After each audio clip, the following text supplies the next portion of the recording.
Good morning student, good morning six class. Myself Kailash Chotiya, मेरा नाम कैलाश चोटिया है और रघुनाथ स्कूल की तरफ से जो हमारी ऑनलाइन क्लासेस चल रही है उसमें मैं कक्षा 6 में सामाजिक विज्ञान पढ़ा रहा हूँ।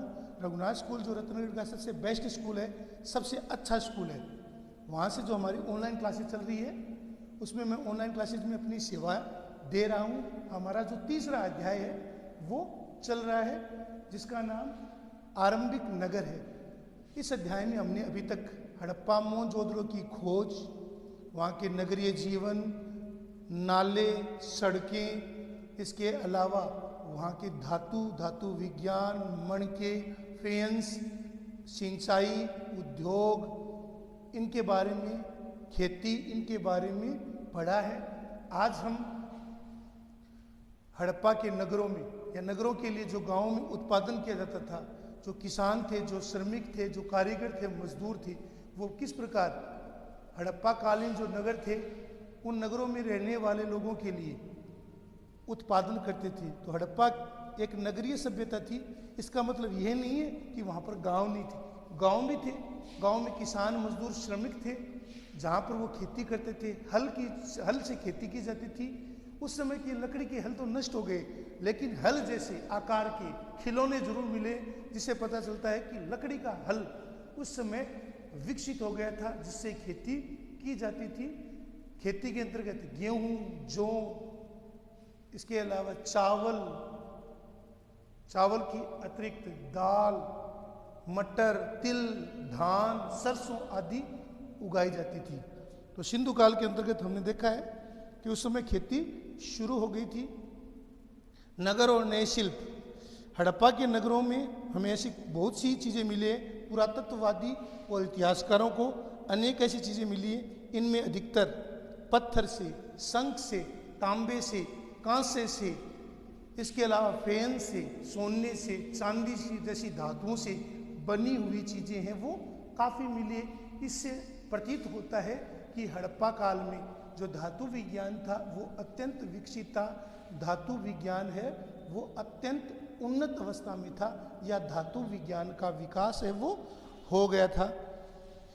तांबे और कांसे से औजार, हथियार, गहने और बर्तन, तांबे और कांसे से औजार, हथियार, गहने और बर्तन आदि बनाए जाते हैं।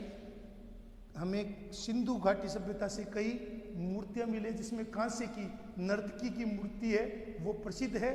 इस प्रकार धातुओं को गलाना, धातुओं को पिघलाना, धातुओं में दूसरी धातु को मिलाकर उसे अधिक मजबूत करना, तो तांबे और कांसे से औजार, हथियार, गहने, बर्तन बनाए जाते थे। सोने और चांदी जो कम मात्रा में मिले, सैंधव कालीन खुदाई से हमें सोना चांदी है वो मिला तो है लेकिन कम मात्रा में मिला है। तो सोना चांदी का भी प्रयोग है वो गहनों के लिए और बर्तनों के लिए किया जाता था। तो सैंधव काल में सोने और चांदी का प्रयोग है वो गहनों के लिए और बर्तनों के लिए मिला है। यहाँ सबसे जो आकर्षक चीज़ें मिली है उनमें मणके, बाट और फलक है। जो सबसे अधिक आकर्षक है उनमें मणके, बाट, फेंस,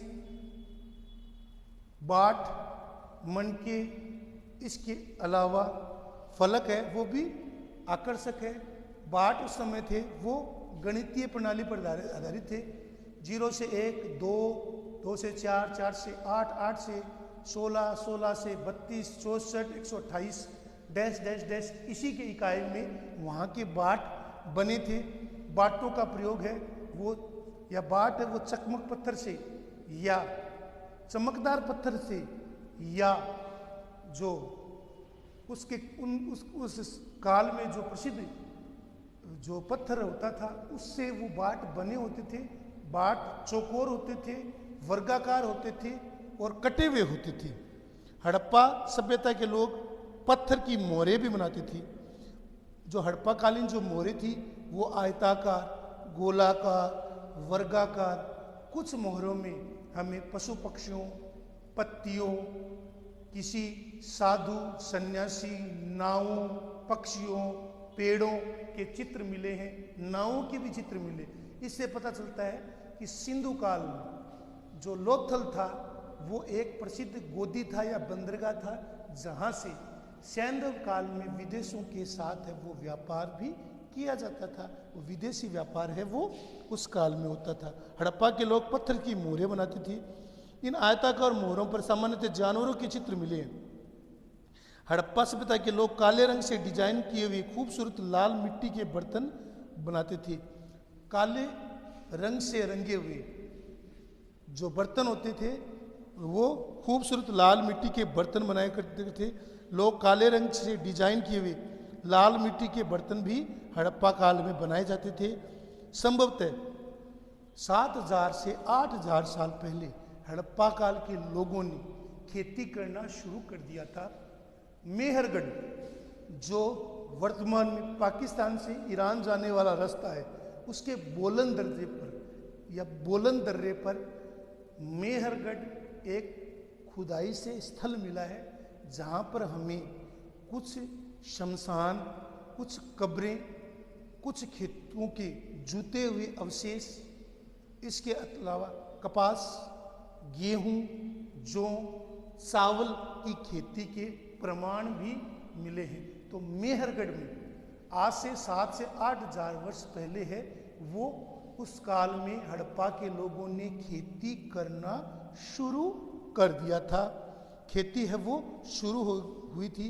कुछ कब्रें भी मिली है जिनमें भेड़ बकरियों के साथ साथ इंसानों को दफनाया गया था, इंसानों को दफन किया गया था। संभवतः परलौकिक जीवन में उनकी खाद्यान्न सामग्री के रूप में भेड़ बकरियों और अनाज आदि को गाड़ा जाता था, क्योंकि हड़प्पा के लोग मृत्यु के बाद पुनर्जन्म में विश्वास करते थे, मृत्यु के बाद वो जीवन में विश्वास करते थे। इसलिए वो अपनी कब्रों में, इंसानों की कब्रों में वो मृत पशु पक्षियों, बकरियों, भेड़ों, अनाज आदि को दफनाते थे, ताकि वो मृत्यु के बाद है वो उन्हें भोजन आदि की आवश्यकता है वो महसूस न हो। 7000 साल पहले मेहरगढ़ में कपास की खेती होती थी। मोहनजोदड़ो से कपड़े के टुकड़ों के अवशेष, चांदी के एक फूलदान के ढक्कन से, चांदी का एक फूलदान मिला है, उसके ढक्कन से चिपके हुए कुछ कपड़ों के अवशेष मिले हैं। इससे पता चलता है कि उस काल में लोगों ने कपड़ा बनाना है वो शुरू कर दिया था। तांबे की वस्तुएं से चिपके हुए कुछ वस्त्र मिले हैं। पक्की मिट्टी और फेन से बनी तकलियां, पक्की मिट्टी और फेन से जो तकलियां होती थी, तकलियों का प्रयोग है वो सूत काटने के लिए, जो गाँव में गोल गोल घुमाते हैं, तकलियां घुमाते हैं और उससे सूत काटा जाता है। तो सूत काटने के लिए, कपड़ा बनाने के लिए फेन से बनी हुई तकलियों का प्रयोग है वो इंडस वैली सिविलाइजेशन या सिंधु घाटी के लोग हैं वो करते थे। इस प्रकार हम देख रहे हैं कि सिंधु काल के अंतर्गत सूत कताई, कपड़ा बुनाई, सूत को काटना, तकलियों के माध्यम से उसको काटना, बुनना उन्होंने सीख लिया था, उन्होंने इसको विकास कर लिया था। इनमें से अधिकांश वस्तुओं का निर्माण विशेषज्ञों ने किया था।